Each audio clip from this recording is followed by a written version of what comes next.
নমস্কার, আমি অভিষেক সেনগুপ্ত। আপনারা দেখছেন বেঙ্গল পলিটিক্স। আজকে সঙ্গে রয়েছেন দীপশিতা ধর। দীপশিতা, দমদম উত্তর বলছে দীপশিতা ধর জিতছে, কতটা বাস্তবসম্মত এবং কতটা স্বপ্নাতুর তুমি এই পুরো ব্যাপারটা নিয়ে? আমরা একেবারেই স্বপ্নাতুর নই। পশ্চিমবঙ্গের যে অবস্থা, এই মুহূর্তে দমদম উত্তরের যে অবস্থা, মানুষ পরিবর্তন চাইছেন এবং আমরা বিশ্বাস করি এই পরিবর্তনের সবচেয়ে বিশ্বাসযোগ্য হাত বামপন্থীরা। 2016-তে এই সিট আমরা জিতেছিলাম, 2026-এ আবার আমরা ইতিহাসের পুনরাবৃত্তি করব। আচ্ছা, দমদম উত্তরের যে ক্যারেক্টার, তাতে 2016 সালে তন্ময়দা জিতেছিলেন, চন্দ্রিমা ভট্টাচার্য জিতেছেন, এবার তোমার ওপর দায়িত্ব।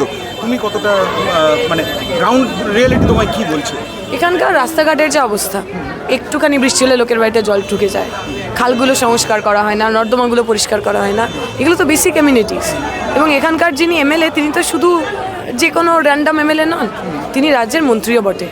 তাহলে একজন মানুষ, তিনি মন্ত্রী হয়ে তার এলাকার মানুষকে যদি পুরো পরিষেবাটাই সুনিশ্চিত না করতে পারেন, তাহলে আমি মনে করি না তার চেয়ারে বসার আর কোনো মোরাল অথরিটি রয়েছে। আমাদের মনে হয়, আমাদের বিশ্বাস, এই অঞ্চলের মানুষ আমাদের কথাকেই 4 তারিখ সত্যি প্রমাণ করবে। সম্প্রতি একটা ঘটনা ঘটেছে যে এসআইআর এর নাম না ওঠায় স্বেচ্ছা মৃত্যু চেয়ে আবেদন করেছে, মানে এটা কতটা যন্ত্রণার মানে আপনি যখন কোনো বাড়িতে ভোট চাইতে যাচ্ছেন আর সেখানকার মানুষ আমাকে বলছে আমার তো নামটা কাটা গেছে, যে গ্লানি বা যে মানসিক দ্বন্দ্বের মুখোমুখি আমাদের হতে হচ্ছে, এমন তো হওয়ার কথা নয়। ও মানুষ তো কিছুদিন আগে অবধি আমার সহনাগরিক ছিল, সে তো আমার মতোই, দুটো হাত আছে, দুটো পা আছে, আমার মতোই তার জীবনের স্বপ্ন। এই যে কেন্দ্রের সরকার রাজ্যের সরকারের সহযোগিতায় এমন একটা প্রক্রিয়া চালালেন যাতে আমার সহনাগরিকরা হঠাৎ করে বেনাগরিকে পরিণত হলেন, এটা তো যন্ত্রণার, লজ্জার। এবং আমরা প্রথম দিন থেকেই বলেছি, ভোটাধিকার সুনিশ্চিত না করতে পারলে যদি কোনো ভোটও হয়, সে ভোটটা সঠিক হবে না। দমদম উত্তরে এসআইআর কতটা এফেক্ট ফেলতে পারে? প্রচুর মানুষের নাম বাদ গেছে, তার মধ্যে মতুয়া অংশের মানুষ রয়েছেন, উদ্বাস্তু অংশের মানুষ রয়েছেন, মুসলমান অংশের মানুষ রয়েছেন। আমরা যদি লাস্ট যে রোলটা আসবে, সম্ভবত কালকে সেটা আপলোড হবে, সেটা আসলে আরও পরিষ্কার বোঝা যাবে। 20,000 এমন মানুষের নাম বাদ গেছে যারা ডেড অথবা যারা স্থানান্তরিত হয়েছেন, কিন্তু আন্ডার অ্যাডজুডিকেশন তার চেয়ে অনেক বেশি সংখ্যক মানুষের নাম রয়েছেন যারা এখনও ক্লিয়ার নয়, তারা আলটিমেটলি তাদের ভোটে নাম উঠবে, তাদের নাম চলে যাবে, আমরা এখনও জানি না।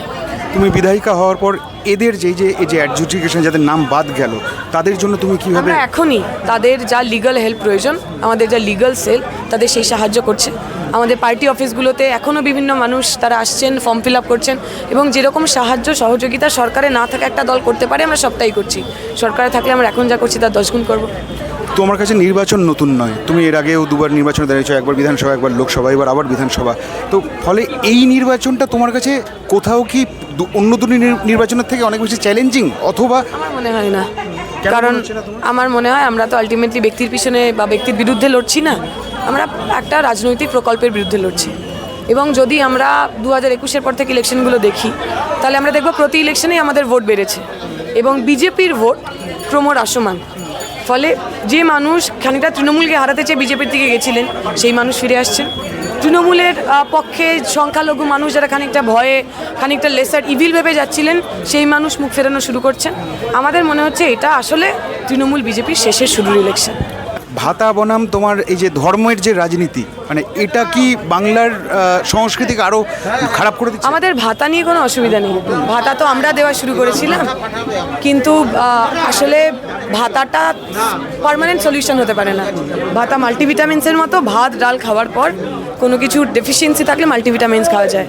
ভাত ডাল অর্থাৎ স্থায়ী চাকরি না থাকলে খালি মাল্টিভিটামিন্স দিলে শরীরের বা রাজ্যের স্বাস্থ্যের উন্নতি হয় না। আচ্ছা, রাহুলকে নিয়ে লাস্ট কোয়েশ্চেন, রাহুল কিনা একটা বিতর্ক হয়েছিল, মানে বিতর্কের কোনো কারণ নেই তো। রাহুল দা আমাদের কমরেড, আজকে বেঁচে থাকলে রাহুল দা এই মিছিলে আমাদের সঙ্গে হাঁটতো, আমাদের সঙ্গে স্লোগান তুলতো, ঠিক যেভাবে বাকিরা আমার জন্য ভোট চাইছিলেন সেভাবে ভোট চাইতো।